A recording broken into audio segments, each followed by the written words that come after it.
The next day brought a new problem. Someone had a box outside my dorm door. Inside, photos of Jake with other girls. Printed, dated, labeled. Rachel opened the lid and gasped. "This is creepy," she muttered. Emily flipped through the stack. "Who would do this?" Jessica pulled out a small card at the bottom. It had one sentence handwritten in gold ink: "You're not the first. And you won't be the last." I didn't take the photos to Jake.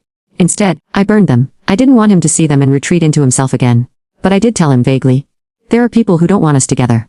"There always are," he said. "Even when it's fake." "Is it still fake?" I asked. He looked at me then. No smile, no sarcasm. And in that moment, I believed him. But something inside me whispered that our story was only just beginning to unravel. Because the more real it became, the more dangerous it got. And I had a feeling someone was going to make sure I never reached the finish line.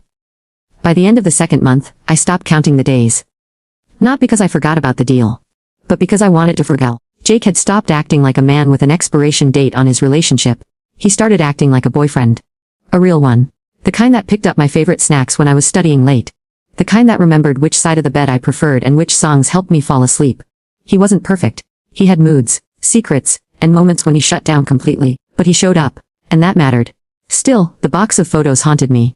I didn't tell him about the card that came with it, the one that said, "You're not the first. And you won't be the last." I kept that part hidden, folded at the bottom of my drawer beneath my textbooks. Like a secret waiting to explode. Because deep down, I knew this couldn't last forever. Jake Lawson didn't just date girls. He hired them.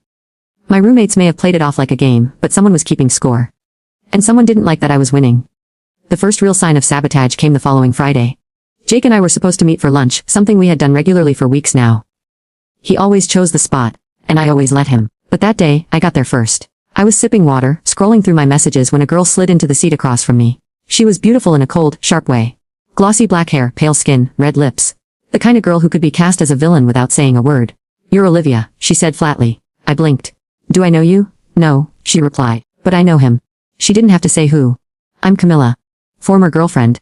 Or, if we're being accurate, former client." I said nothing, but my stomach tightened. Camilla placed a napkin on the table and smoothed it like she owned the room. "Did he tell you how many girls he's done this with? How many relationships ended with money and silence?" "I'm not interested in gossip," I said, keeping my voice level. She smirked. "Because this isn't gossip, it's a warning." I stood up. "I don't need warnings." She didn't move. Just tapped her manicured nail on the table 3 times. "You're the first girl he's kept this long. You're messing up the system." "What system?" Camilla stood too. Taller than me. Colder. "The system that lets him stay in control. Once he feels real emotions he panics. And when he panics he pays." Then she was gone.